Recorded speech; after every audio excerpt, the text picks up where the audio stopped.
ಬೃಹನ್ನಾರದೀಯದಲ್ಲಿ ಹೇಳಿರತಕ್ಕಂಥದ್ದನ್ನು ಮನನ ಮಾಡಬಹುದು. ಈಗ ನಮಗೆ ಅಂಬರೀಷ ಮಹಾರಾಜನ ಕಥೆ ಗೊತ್ತಿದೆ. ಅಂಬರೀಷ ಮಹಾರಾಜ ಪರಮಭಕ್ತನಾಗಿದ್ದು ಪರಮಾತ್ಮನಿಂದ ಒಂದು ರಕ್ಷಣೆಗೋಸ್ಕರವಾಗಿ ಒಂದು ಚಕ್ರವನ್ನು ಕೊಡಲ್ಪಟ್ಟವನು. ಅಂದರೆ ಪರಮಾತ್ಮ ತನ್ನ ಚಕ್ರವನ್ನು ಕೊಟ್ಟಿದ್ದ ಅವನಿಗೆ ರಕ್ಷಣೆಗೆ. ವಸ್ತುತ ಅಶ್ವತ್ಥಾಮಾಚಾರ್ಯರು ಒಂದು ಕಾಲದಲ್ಲಿ ಪರಮಾತ್ಮನ ಚಕ್ರ ಕೇಳಿದರು. ಆದರೆ ಪರಮಾತ್ಮ ಚಕ್ರ ಹೇಳ್ದ, ಚಕ್ರ ಒಂದೇನಪ್ಪ, ಶಂಖ ಚಕ್ರ ಗದ ಪದ್ಮ ಶಾರ್ಂಗ ಎಲ್ಲ ತಗೋ ಅಂತ ಅಂದರು. ಅಷ್ಟು ಹೇಳಿದ್ದೇ ತಡ ಅವರೇನು ಮಾಡಿದ್ರು, ಆ ಚಕ್ರವನ್ನು ತೊಗೋಬೇಕು ಅಂತ ಹಾರಿದರು ಆ ಚಕ್ರದ ಮೇಲೆ. ಒಂದು ಕೈಯಿಂದ ಎತ್ತಲಿಕ್ಕೆ ನೋಡಿದ್ರೆ ಎತ್ತಲಿಕ್ಕಾಗಲಿಲ್ಲ, ಎರಡು ಕೈ ಹಾಕಿದರು, ತಮ್ಮ ಮೂಲ ರೂಪದ ಬಲ ಎಲ್ಲ ಎತ್ತಿ ಹಾಕಿದರು. ಪರಮಾತ್ಮನ ಚಕ್ರವನ್ನು ಎತ್ತಲಿಕ್ಕೆ ಬರಲಿಲ್ಲ. ಅಂದಮೇಲೆ ಅಶ್ವತ್ಥಾಮ ಅಂದು ರುದ್ರದೇವರ ಅವತಾರಭೂತರಾದರು. ಅವರಿಗೆ ಲಭಿಸದ ಚಕ್ರ ಈ ಸಾಮಾನ್ಯ ಒಬ್ಬ ಅಂಬರೀಷ ಮಹಾರಾಜ ಸಿಕ್ತು ಅಂತ ಹೇಳಿದ್ರೆ ಇದು ಮುಖ್ಯವಾಗಿರೋದು. ಯಾಕೆ ಅನ್ನೋ ಚಕ್ರ ಇಸ್ಕೊಂಡಿದ್ದ ಉದ್ದೇಶ ಬೇರೆ. ಅವನು ಪರಮಾತ್ಮ ಕೇಳ್ತಾನೆ, ಚಕ್ರ ಯಾತಿಗೆ ಬೇಕು ನಿಂಗೆ ಅಂತ ಕೇಳ್ತಾನೆ.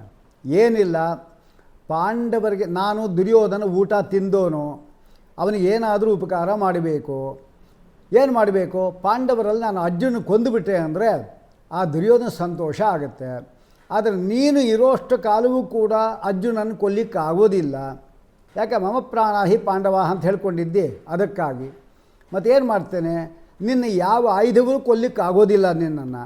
ಅದಕ್ಕೆ ನಿನ್ನಿಂದ ಚಕ್ರ ತೆಗೆದುಕೊಂಡು ನಿನಗೇ ಬಿಡ್ತೇನೆ ಅಂದರೆ ನೀನು ಕೊಂದುಬಿಟ್ಟು ಅನಂತರದಲ್ಲಿ ಚಂಚಲ ಬುದ್ಧಿ ಉಳ್ಳಂತಹ ಮಾತನ್ನು ಅವರಪ್ಪ ದ್ರೋಣಾಚಾರ್ಯರೇ ಹೇಳ್ತಾರೆ ಮಹಾಭಾರತದಲ್ಲಿ.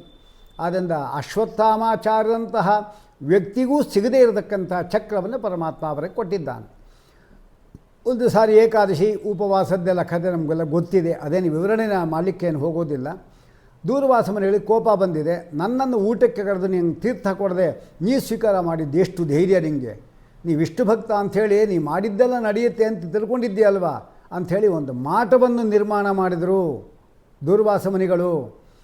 ಆಗ ಚಕ್ರ ಬಂತು, ಆ ಮಾಟವನ್ನು ನಾಶ ಮಾಡ್ತು. ಯಾರು ಮಾಟವನ್ನು ಬಿಟ್ಟರೋ ಅವನು ಅಟ್ಟಿಸ್ಕೊಂಡು ಹೋಯಿತು.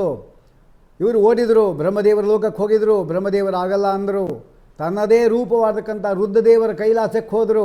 ನನ್ನ ಕೂಡ ಆಗಲ್ಲ, ವಯಂನ ತಾತ ಪ್ರಭವಾಮ ಭೂಮ್ನಃ ಅಂತ ಅವರಂದುಬಿಟ್ರು. ಅದು ವೈಕುಂಠಕ್ಕೆ ಹೋದ ಅಮುಕ್ತ ಸ್ಥಾನಕ್ಕೆ, ಸ್ವಾಮಿ ನಿನ್ನ ಚಕ್ರದ ರಕ್ಷಣೆ ಮಾಡು ಅಂತ ಕೇಳಿದ.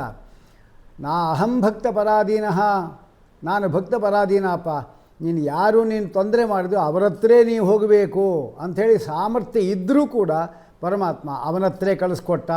ಓಡಿ ಬಂದು ಕಾಲು ಹಿಡಿದ ಅಂಬರೀಷ ಮಹಾರಾಜನನ್ನು.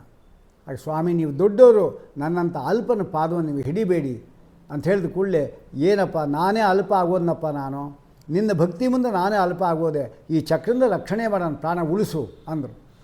ಆಮೇಲೆ ದೇವರನ್ನು ಬೇಡ್ಕೊಂಡ, ಚಕ್ರ ಶಾಂತ ಆಯಿತು. ಇದು ಕತೆ ಭಾಗವತದ್ದು. ಇದರ ಮೇಲೆ ಅಧಿಕ ಮಾಸದ ಪುರಾಣ ಹೇಳುತ್ತೆ, ಚಕ್ರ ಎಂಬತಕ್ಕಂಥದ್ದು ಕೈಲಾಸಕ್ಕೆ ಹೋಯಿತು, ಅಲ್ಲಿಂದ ಬ್ರಹ್ಮಲೋಕಕ್ಕೆ ಹೋಯಿತು, ಅಲ್ಲಿಂದ ವೈಕುಂಠಕ್ಕೆ ಹೋಯಿತು ಅಂದರೆ ಆ ಚಕ್ರಕ್ಕೆ ಒಂದು ಸರಿ ವೇಗವಾಗಿ ಹೋಗಿ ಅವನ ತಲೆ ತೆಗಿಲಿಕ್ಕಾಗಲಿಲ್ವಾ, ಅಥವಾ ಬೆನ್ನೋ ಕೈಯೋ ಕತ್ತರಿಸ್ಲಿಕ್ಕಾಗಲಿಲ್ವಾ? ಯಾಕಾಗಲಿಲ್ಲ ಅಂದರೆ ಅದೇ ಕಾರಣ.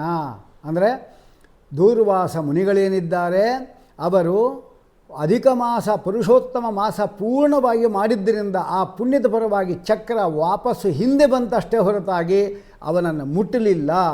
ಇದರಿಂದ ಅರ್ಥ ಮಾಡ್ಕೋಬೇಕು, ಪರಮಾತ್ಮನ ಚಕ್ರವೇ ಆ ಋಷಿಯನ್ನು ಮುಟ್ಟಲಿಲ್ಲ ಅಂತ ಹೇಳಿದ ಮೇಲೆ ಬೇರೆಯವರು ಮಾಡಿರತಕ್ಕಂಥ ಮಾಟ ಮದ್ದು ಇಂತಹ ಕೆಟ್ಟ ಕೃತ್ಯಗಳಿದಲ್ಲ ಅದು ನಮ್ಮನ್ನು ಮುಟ್ಟೋದಿಲ್ಲ ಅನ್ನಲಿಕ್ಕೆ ಈ ಒಂದು ಅಧಿಕ ಮಾಸದ ಒಂದು ವಿಚಾರವನ್ನು ತಿಳ್ಕೊಂಡು ಅದರಂತೆ ಆಚರಣೆ ಮಾಡಬೇಕು ಅಂತ ನಮಗೆ ಒಂದು ವಿಧಿ ಗೊತ್ತಾಯಿತು.